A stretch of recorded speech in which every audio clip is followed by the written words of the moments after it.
यहाँ सुन्नु त 1 रुपैयाँको केही आउँदैन 10 रुपैयाँको दाम सुन्नुहोस् है कुरा तेरी दिदी सेलले लग्यो सेलको पुच्छर ताम तर केपी शर्मा ओली यस्तो एउटा नेता हो नि 14 वर्ष परिवर्तनलाई जेल बसेको नेता हो नि त हाम्रो हजुरबुवा मारेर बसेको हो ज्यान मुद्दामा केपी ओलीको जस्तो तरुणी घुमाएर बेलुका रक्सी खाएर केटी सुताउँदै हिँड्ने युवासँग होइन यो साराका सारा मान्छे बेकुब बनाएर प्रदेशको सदस्य बनाइदिन्छु तिमीलाई केन्द्रीय सदस्य बनाइदिन्छु तिमीलाई माननीय बनाइदिन्छु भनेर बेलुका माल खाने रक्सी खाने तिनै महिलासँग सुत्ने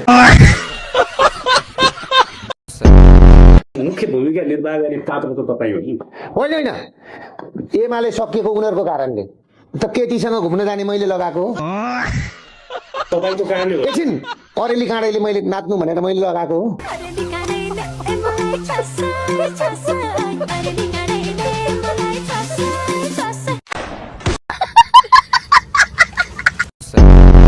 खेल्नु न फाइटिङ खेल्ने जे खेल्ने त्यो खेल्ने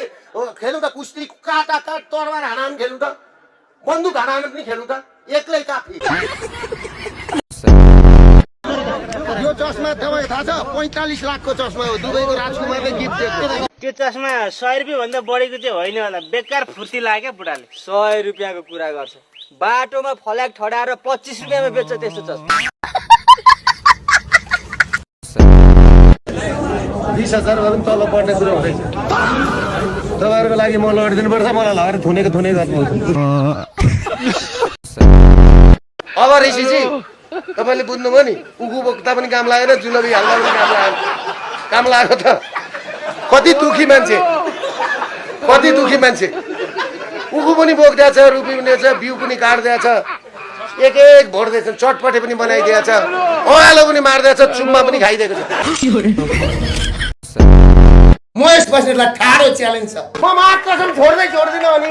लागेर आउँछ तिमीलाई थु भन्न मन लाग्छ थु थु थु खान गुने खा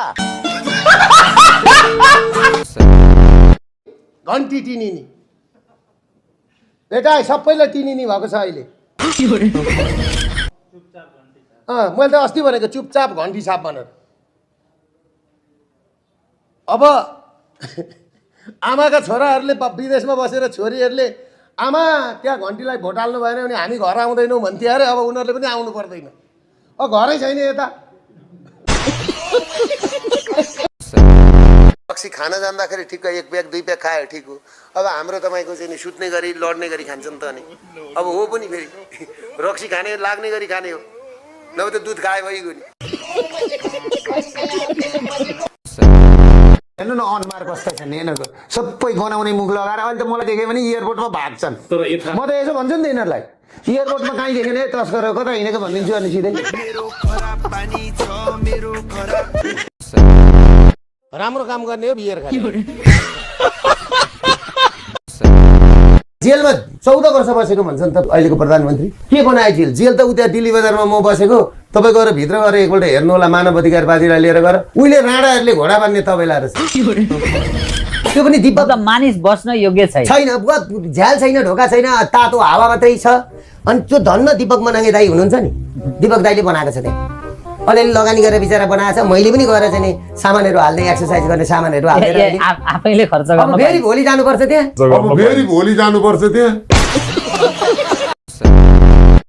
मैले देखेँ क्या पुलिसको हालत हैसियत हिजो साथी सालमा आर्मीसँग भिडेको मान्छे पुलिससँग के को पिर बनाए पुलिस देखेको छैन मैले जागिर छोडेर आएपछि एसपी के भन्छ दुर्गाजी मलाई जागिर दिनु पर्यो भन्ने आएका छन् मसँग कति शुद्ध भयो तपाईँलाई थाहा छ मेरा घरमा पुलिस जाँदाखेरि तपाईँको संसारको गब्बर सिंहलाई पक्रिन गयो जस्तो सारा ट्याङ्कर यताबाट पनि ट्याङ्कर उताबाट पनि ट्याङ्कर सिआइबी है यो देशमा काम गरेर सतीले सरापेको देश पनि होइन यो हिजडाले सरापेको देश हो क्या यो देश आज एउटा कुरो याद गर्नुहोस् ढमलाई तपाईले कसलाई हिजडा भन्न खोज्नु भएको दरबार हत्याकाण्डमा बाबुराम भट्टराईलाई नाकमा खुर्सानी हालेर सोध्ने भने दरबार हत्याकाण्ड पत्ता लाग्छ याद कुरा न कुनै बेला जिब्रोमा क्यान्सर भएर 9 टुक्रा भन्नु होइन 9 टुक्रा गरेर जोडेको हो। जोडेको जिब्रो भनेपछि बोल्नै नसक्ने स्थितिमा अब 9 टुक्रा भएको जिब्रो अलिकति घाउ हुँदा त बोल्न सकिँदैन सकिँदैन। 9 टुक्रा भएको मान्छेले त बोल्न सक्दैन तर आज त्यही जिब्रोका कारण तपाईँ चर्चामा हुनुहुन्छ मान्नुहुन्छ नि यो कुरा त्यो कुरा म मान्छु। के त जिब्रो छुच्चै हो तपाईँको